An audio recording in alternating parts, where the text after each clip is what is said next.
radite na Palama, svoj posao radite na Sokovcu i Istočnom Sarajevu. I u Istočnom Sarajevu. Jesam li dobro to pohvatio? Jeste, u 2 škole, da. Šta mi je sad tu interesantno? Vi ste jedna od rijetkih profesorica koja je svoje đake odvela u Sarajevo. Jesam, da. U Zemaljski muzej, sinagogu, katedralu i džamiju. Da, prošle godine učenike iz Sokovca sam vodila. To je bio jedan izlet, tako smo ga zvali, u stvari nastava na terenu. Posjetili smo pravoslavnu crkvu, staru pravoslavnu crkvu, Begovu džamiju, sinagogu i katedralu Isusovo srce i na kraju Zemaljski muzej. Moj cilj je bio da djeca upoznaju narode sa kojima žive, da ih prihvate takvima kakvi jesu, da to za njih ne predstavlja nikakav bauk i neku nepoznanicu, da je to nešto za njih dotad i nedoživljeno. I ono što mi je bilo zadovoljstvo na kraju tog dana, kada mi je jedna učenica rekla da, ovako mi je rekla, hvala vam profesorice, ja nikad u životu mi ne bi palo na pamet kad uđem u Sarajevo da odem u sinagogu ili da odem u Begovu džamiju. Ja ću ovo pamtiti do kraja života i mislim to je moj uspjeh. To je sigurno uspjeh, obzirom da tih ekskurzija i upoznavanja ove države takva kakva jeste ima vrlo malo. A kakav je vaš dojam o posjeti Zemaljskom muzeju, instituciji koja bi trebala da bude kulturno dobro Bosne i Hercegovine? Evo, ispričat ću vam recimo jedan detalj iz posjete Zemaljskom muzeju.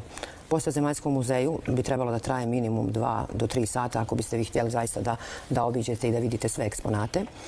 Mi smo imali nekih sat do sat i po vremena i ja sam zamolila kustosa da to bude bez velikih predavanja, prosto da djecu provede kroz sve segmente, da vide eksponate i eto da se upoznaju sa prošlošću Bosne i Hercegovine.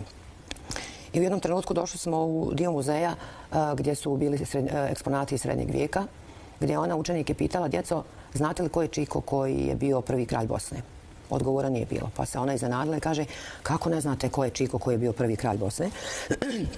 Ja se u tom trenutku miješala i kažem, mogu ja da postavim pitanje. Djeco, ko je bio prvi kralj Srbije, Bosne, Primorje i zapadnih strana? Djeca su odgovorila Tvrtko I. Kotromanić.